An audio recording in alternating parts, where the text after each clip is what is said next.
If I called you a flirt, flattered, defensive, insulted, perhaps, flirting doesn't have the best reputation. Case in point is the outdated dictionary definition of flirting, which is to behave as though attracted or trying to attract someone, but for amusement rather than with serious intent. Basically, to waste someone's time and toy with their emotions. Well, today, I hope to change your mind about flirting, starting with a new definition. Words and actions intended to make another person feel seen, special, and acknowledged. All three. Thank you.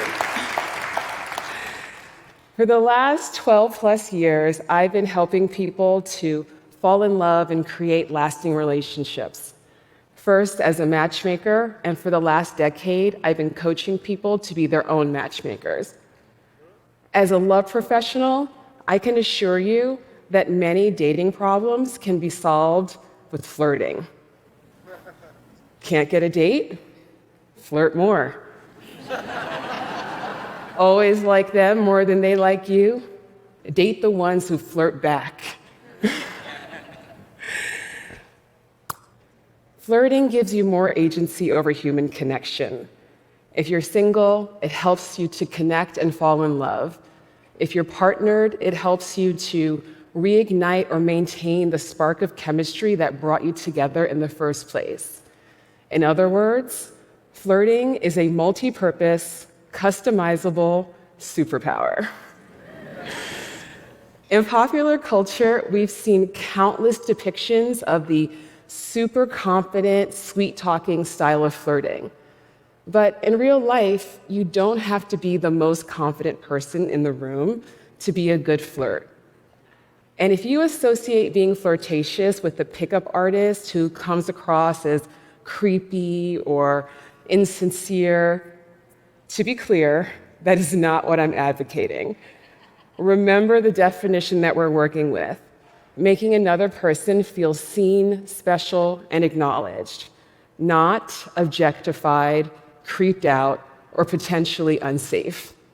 So please refrain from making comments about a stranger's body parts or demanding that they smile at you. Right? And I've got good news for the introverts out there. You don't have to be extroverted to be a magnet for connection. In fact, I believe that introverts have a secret advantage when it comes to flirting because your efforts at being more open feel more genuinely inspired by another person and therefore special. So if you're nervous about talking to strangers, take a few deep breaths, focus on the other person, and do it anyway. For the record, if I call you a flirt, I mean it as a compliment, especially if I give you the eyebrows or a wink. Okay, before I make everyone in the audience more uncomfortable, allow me to explain how and why I've come to be a flirting enthusiast. Since I was a little girl, I've been obsessed with romance. So logically, I grew up to be a corporate lawyer. I know, very romantic. As a young lawyer, eager to live out my romantic dreams, I ran into a problem I hadn't anticipated. I had no idea what I was doing when it came to romance. No one had ever taught me how to date, so I decided to teach myself. I went on Match.com, prayed that no one I knew saw my profile, and went on as many dates as I could. It went okay at first. I succeeded in getting first dates, but the dates were just okay, and they weren't turning into second dates. I figured that I couldn't be the least dateable person in New York City, but I had to admit that there was some room for improvement. So instead of boring small talk, I started asking my dates questions out of genuine curiosity. No longer looking for the right answer to my question, I decided to find out who they were, what excited them in life, what they cared about. I was more vulnerable, more playful, and I didn't hold back my personality. And before long, more often than not, my dates began wanting to see me again. I was getting better at dating because I was becoming a flirt. I know firsthand that flirting brings up a lot of fears around rejection, leading someone on, vulnerability, and more. There are many layers of flirting, and there's different styles of flirting, and one of its common purposes is to actively convey romantic or sexual desire. But flirting is not inherently a come-on, a declaration of desire, or a promise of anything beyond the moment's interaction. Confidence with flirting comes from knowing yourself, your intentions, reading the room, discerning other people's reactions, and adapting accordingly. Sometimes it's going to be awkward, sometimes it's going to be embarrassing, and that's okay. There's no avoiding all the uncertainty of human connection, but you can experience the power of flirting for yourself with minimal ick. Here's how. Let's start with two foundational elements of successful flirting: presence and enthusiasm. Presence is about being in the moment with another person without being distracted by what's going on in your head or your surroundings. To practice being more present, take deep breaths to ground yourself in real time, especially if you're feeling nervous.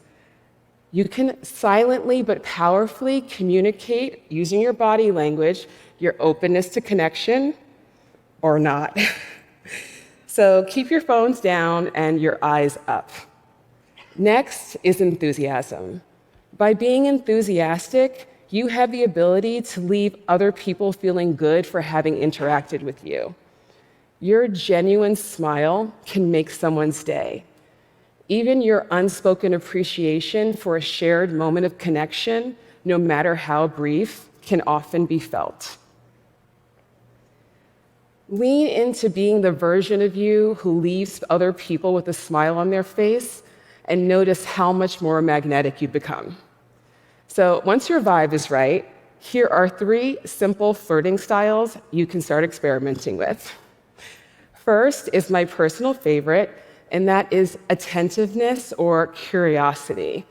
So this looks like inviting connection by asking questions that inspire interesting conversations, like, if money was no object and you could do any job in the world for 1 year, what would you do? And then looking them in the eye, leaning in, and listening to their answer. It looks like paying attention to the stories that they share and noticing that the waiter forgot their lemon wedge. It's perfect for any occasion, from a first date to being an enviably thoughtful spouse. Next is compliments. In movies, the meet cute is the moment when 2 love interests meet for the first time. Giving a compliment is one of the best ways to have your own meet cute moment. So if you dream of meeting your person in person, lean into giving sincere and observant compliments as you move through the world. Now, I want to pause here for a moment to make a distinction between compliments that succeed in making another person feel good and ones that are more, shall we say, ambiguous. So here are a few things that aren't compliments, or at least aren't particularly good ones. Saying, "You're hot," is frankly unimaginative and far too nonspecific to be a good compliment. Saying things like, "You're just my type," kind of sounds like a compliment, but it's actually centering your taste more than it is the other person. And backhanded compliments like, "How is someone who looks like you still single?" are not, in fact, compliments.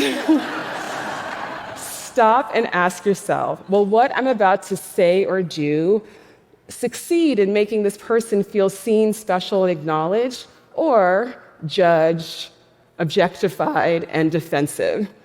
Please flirt responsibly. Seriously. Increase the effectiveness of your compliments by making them specific and sincere, like, you have a great sense of style, or your eyes are so lovely. Maybe it's the start of a longer conversation. Maybe you gave them a boost of confidence. Either way, it's a win. Last but not least is the flirting style of playfulness. Playfulness can look like anything from sending over a drink with a wink, or making a corny but respectful joke like, I'm sorry, I was listening, but I'm just mesmerized by your radiance.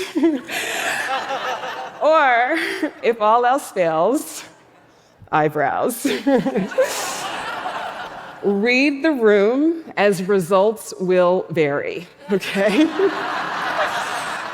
Nuance and a dash of courage is required to flirt well, but practice prepares you to rise to the occasion.